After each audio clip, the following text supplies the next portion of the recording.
It's all about the people, it's about how they lived, it's about them in their homes. It's not about the wider city context. We're not talking about the gladiators or any sort of combative sports here. We're talking about the people in their homes, the everyday lives. So we're looking at from the wealthy businessmen to the slaves who collected the water. And I think it's very relatable for people. They can see in the exhibition objects that they're familiar with, that they use every day, that the Romans used 2,000 years ago.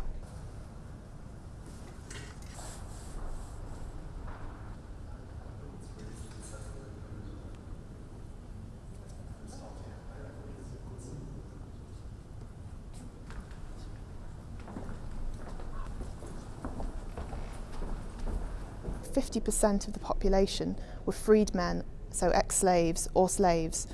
So it ranged from poor slaves, wealthy freedmen, sort of the nouveau riche, and then the wealthy citizens, or the not so wealthy citizens of the Roman Empire.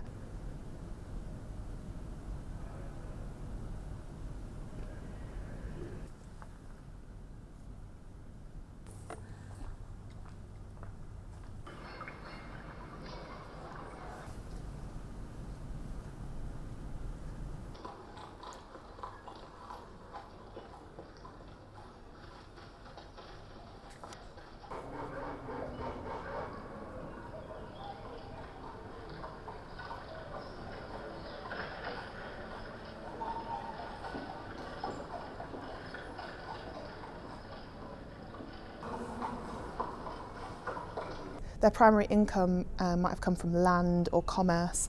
The streets of Pompeii were lined with shops and businesses, very much like our local high streets, bars and taverns as well.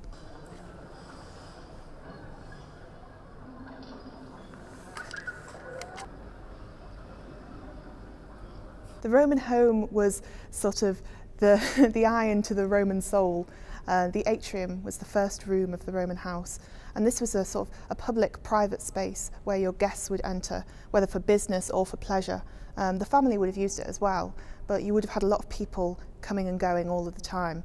So it was a place where you would display your wealth, your piety to the gods, and your ancestry as well.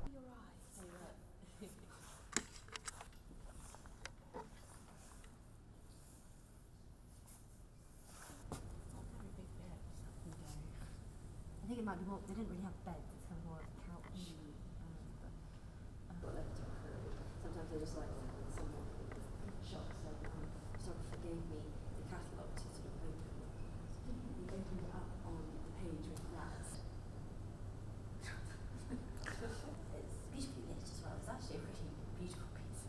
Well, exactly. Well, this is the thing, they actually asked us if several years.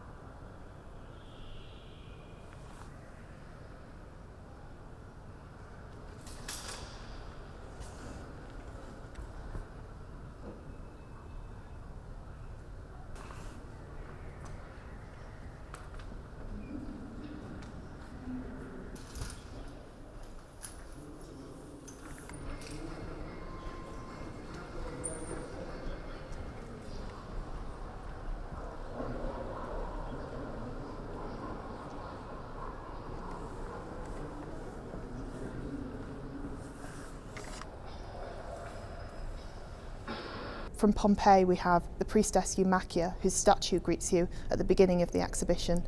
She was a very wealthy woman indeed. She was a priestess in Pompeii, and she built with her own money and dedicated in her own name the biggest building on the Forum in Pompeii.